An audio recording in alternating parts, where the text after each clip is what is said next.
All right, guys, so there are already 4 different brands that have confirmed they're releasing at least 1 or 2 HDMI 2.1 monitors.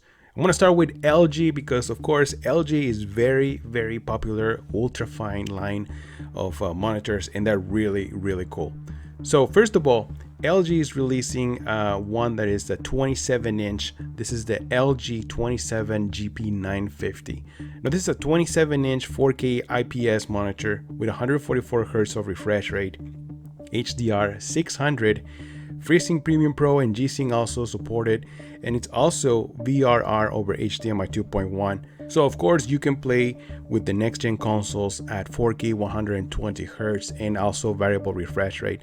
Now this for sure you can play on the Xbox series of consoles.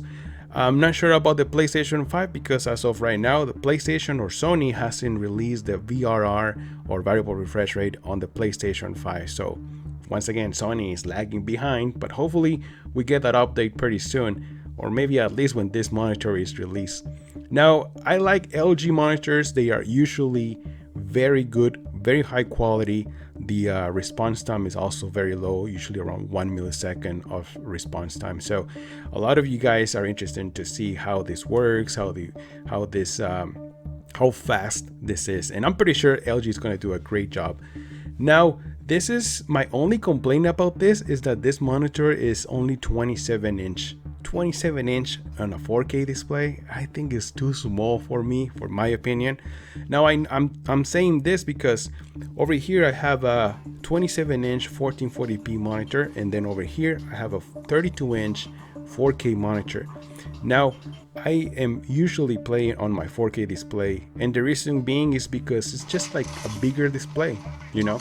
Once you get used to that big display, when you jump to a 27 inch, you notice the difference, especially at the distance that I'm sitting at. I'm sitting around 2 feet away from my monitor, so I feel like 2 feet away on a 32-inch display, it looks beautiful. Plus, you know, 4K, you want to take advantage of that 4K resolution, very sharp, and I think 32-inch looks great.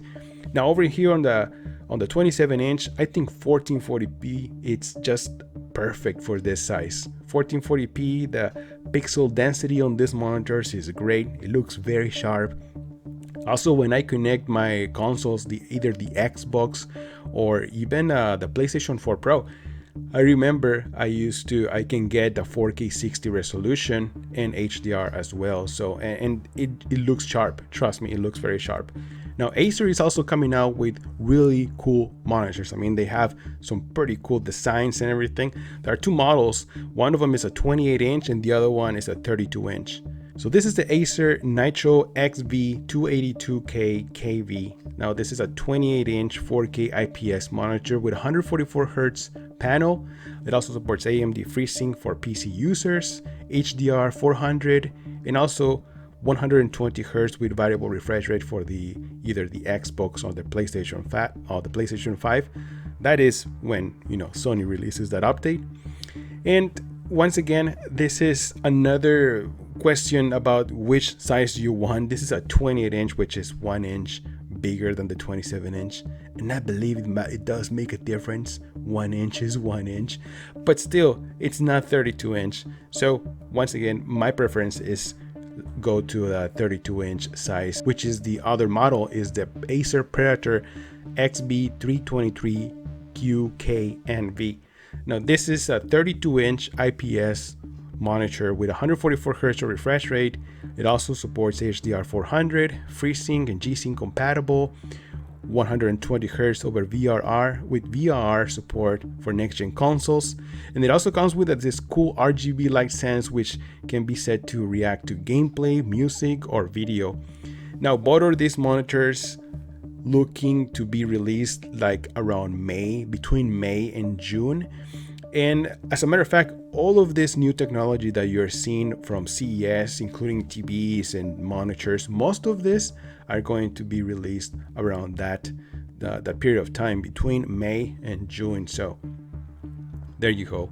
Now on these monitors, what I noticed is that both of these ones are HDR 400. Now I know a lot of you guys are going to say, you know what, that is not real HDR, that is not bright enough for, you know, for display a true difference between HDR and SDR. And it's true, but once again, if you're sitting so close to these monitors, honestly, HDR 400 has done an excellent job in my case. I have no complaints about it because it does get really bright. It does get, especially once again, since you're so close to this display. But also, if you want true HDR, you also need to have at least full array and local dimming, you know. So I haven't seen any of these monitors talking about full array and local dimming. Now there's one model which I don't remember the model number is like X27. It came out a couple of years ago, I remember, and it's also a 4K monitor with 144 Hz, and it's also rated a HDR 1000, and it has full array and local dimming IPS.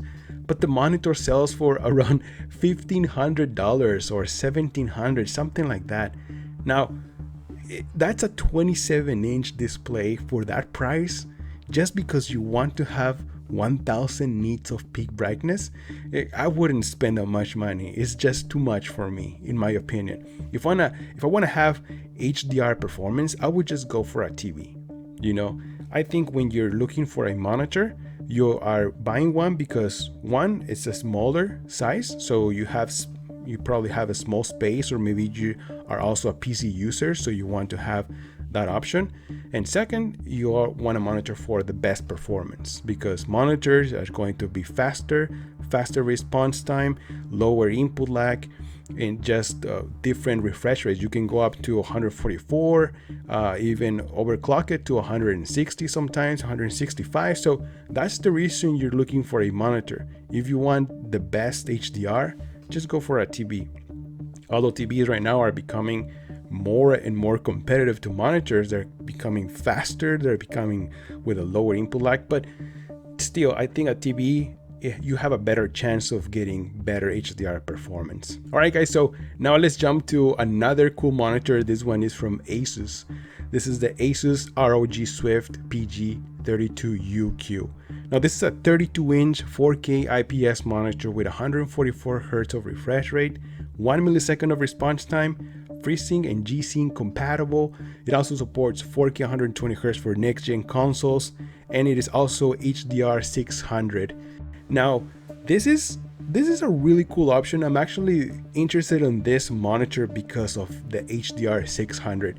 Since I've been using HDR 400 for so long, I want to see a comparison between the 400 and 600 to see if it actually makes a difference.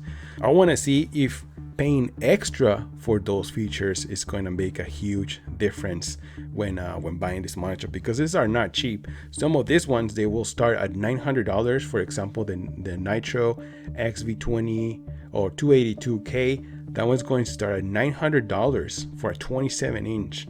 And the 32-inch version is going to be at $1,200, $1,200 for a 32-inch 4K display with HDR 400. So I wonder how this Asus ROG is going to cost. I couldn't find the price anywhere.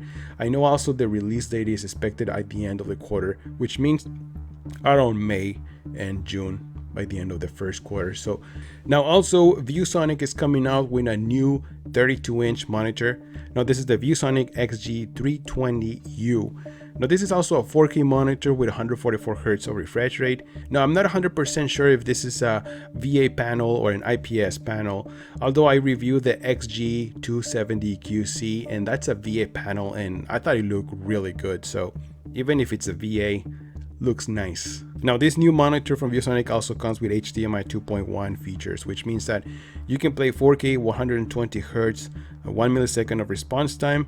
It also has FreeSync Premium Pro technology and then certified VESA HDR 600. Now I think this monitor is competing directly against the Asus, the ROG. Both of these monitors are 32-inch. Both of these monitors have HDMI 2.1 features, and they also rated at HDR 600. So yes, I'm excited about this. Once again, I think my personal choice is a 32-inch and a 4K display. Now having an HDR 600, I'm really looking forward for that. Now, one more thing I wanted to mention is that LG is coming out with an OLED monitor. Yes, this is the LG 32EP950. Now, this is a 32-inch 4K OLED monitor, but this is aimed at professionals working with photos, videographers. It has 99% DCI-P3 coverage, 99% of Adobe RGB, and it's rated at HDR 400, but this is limited to 60 Hz.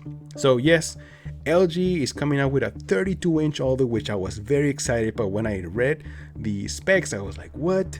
This is not for gaming, absolutely not for gaming. This is just for videographers, photographers, people who are designing and using.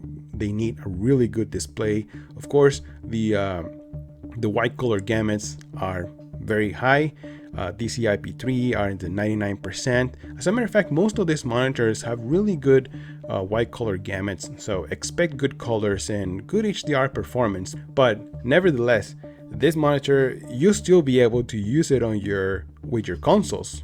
You will be limited to 4K 60, but you will still be able to play with this OLED monitor. That's a really nice to see OLED in that size. Hopefully next year LG will release with HDMI 2.1 features. But anyways, guys, that's it for this video. Let me know in the comments, which one are you guys excited for? Are you willing to pay that much money for a monitor like this one?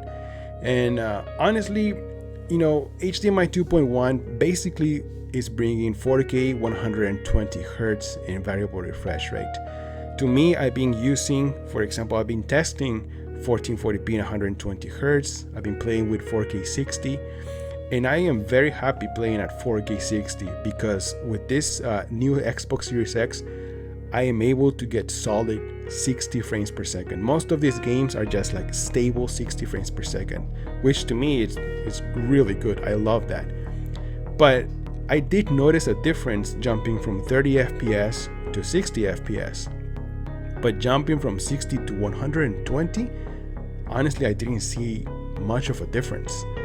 So why would you be willing to pay that much more for something that you will hardly see any difference? You know, that is just my question to you guys. Maybe I will see a difference if I play at 144 Hz, but that is only available for PC gaming. So if I'm gonna invest on that, you can actually already have monitors that you can use that, if of course if you have the enough powerful PC. But once again, those new video cards, they're even hard to find. So yeah, if you have one of those PCs and if you have something that is powerful enough to run games at 144 Hz, even at 1440p, I think it looks great. But for a console, 4K 120, I don't know. Let me know in the comments below, what do you guys think about this? I'm Joester, and I'll see you guys in the next one. Joester out!